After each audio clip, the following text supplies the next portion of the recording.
Hello and welcome to my channel. Someone had asked me if I could do a video on how I wired my layout, and in this video I'll do my best to try to explain what I did. I built my layout in the mid to late 1990s. I got the track diagram from this Atlas and Scale Model Railroad magazine.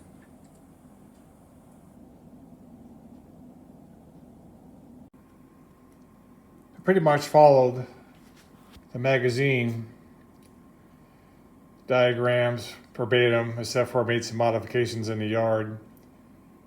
Gave all the dimensions and everything to cut the framing for, and then the 4x6 sheet of plywood was cut to fit on top of the framing, and I'll show that once I get under the table to show you the wiring. For the wiring, I pretty much again followed what the magazine had. Maybe you can pause the video and read what it says here.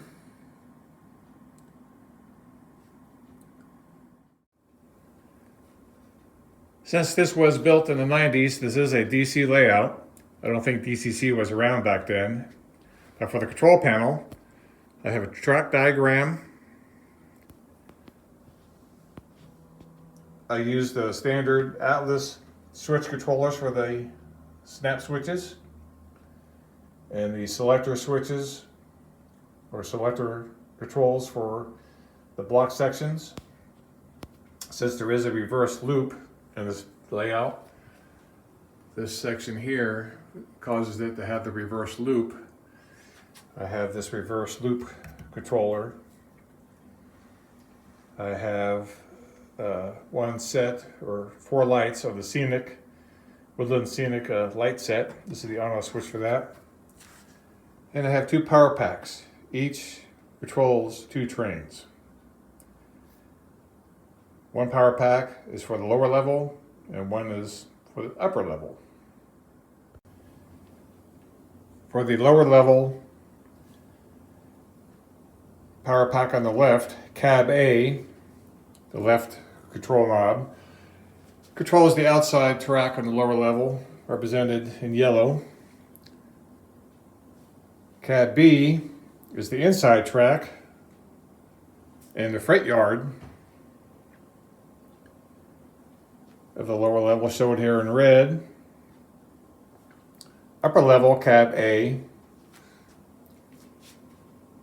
is the outside track on the right side, shown here in green, and then it goes into the inner track on the left side. Cab B, represented in blue on the upper level, is the blue track, and which also has the reverse loop.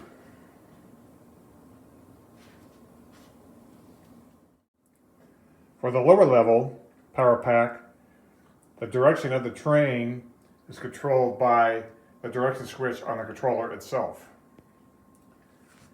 On the upper level, the direction switches stay where they are, and the direction of the train is controlled by the controller for the reverse loop, cab A, cab B, and then in the reverse loop, the green switch, I can run either cab A or cab B to control the train in the reverse loop, plus the gray switch is the direction of the train in the reverse loop. On the diagram, the big numbers in white are the block sections. The littler or smaller numbers are the switch numbers.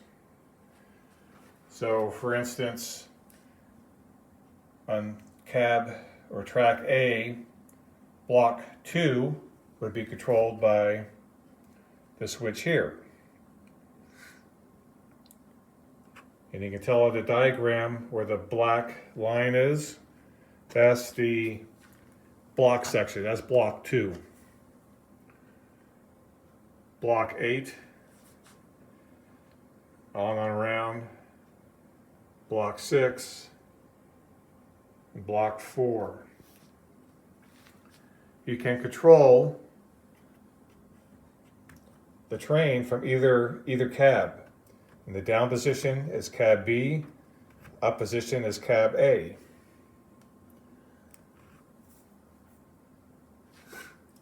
I can park a train on track 2 here in block 1,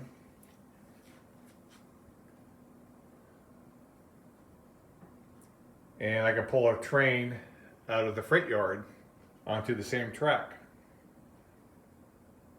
Then I can bring that train on over, park it, and turn off the block, say 4.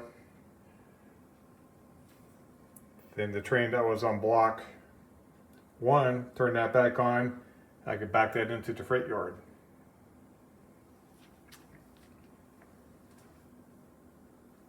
The ramps to the upper level, represented in white, are controlled by this switch controller here, or select controller. I can set it to any cab, upper or lower level, to run that particular block section. The way it is now, it shows with the init switch in the upper position. All these are down right now. These are run by cab A of the upper level. If I move these up, then it would be cab A on the lower level. This can be confusing. And for my own use, I made a little booklet for myself that has diagrams of the layout.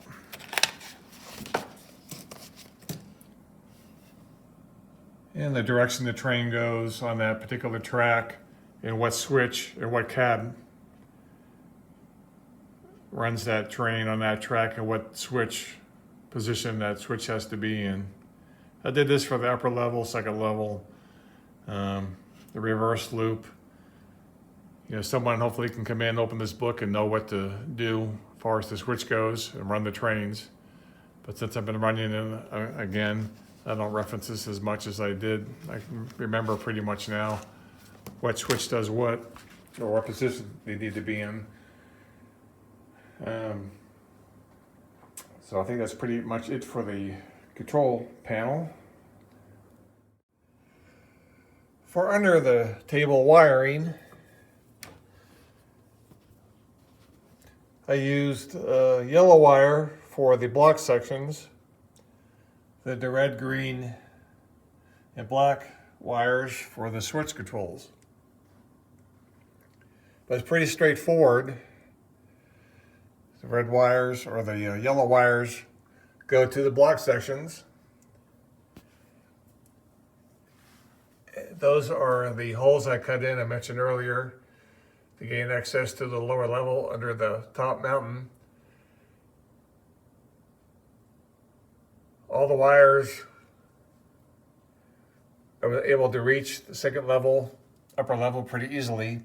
Except for this section here, there's a couple of switches, a couple of blocks that I had to gain access to the top level down under the mountain to the lower level. I have the Woodland Scenics light set here. The control for that is up here.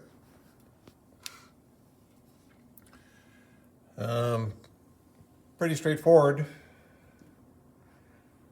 Each wire goes to its represented switch or selector control.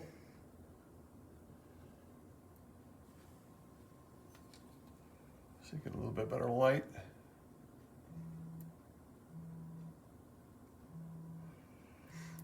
And when it was in storage, I can take the control panel apart, and then I can store the diagram over in this section, and then the control panel itself in this section, just bound it up to these support beams here screwed in.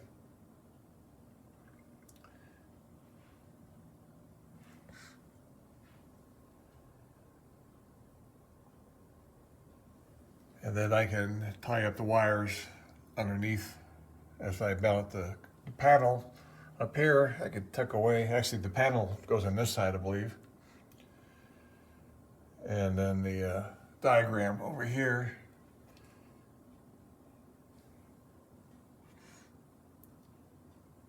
So pretty much straightforward, soldered the connections, soldered the wires together.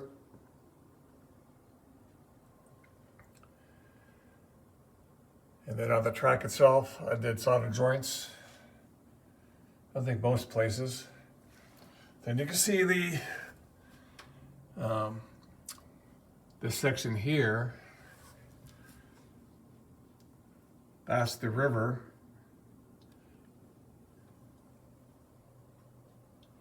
And then the upper level starts here. Then you can see the framing for each.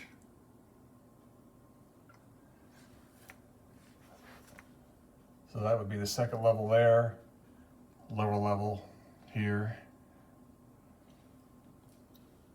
The ramp going up to the second level.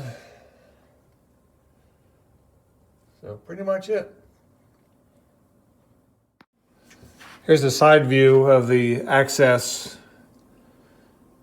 between the mountain up here and the lower level. The cutout I showed you from underneath the table. In this case, this switch here had a drill down and then drill another hole in the lower level. The access on this side and underneath made these wiring a little bit easier.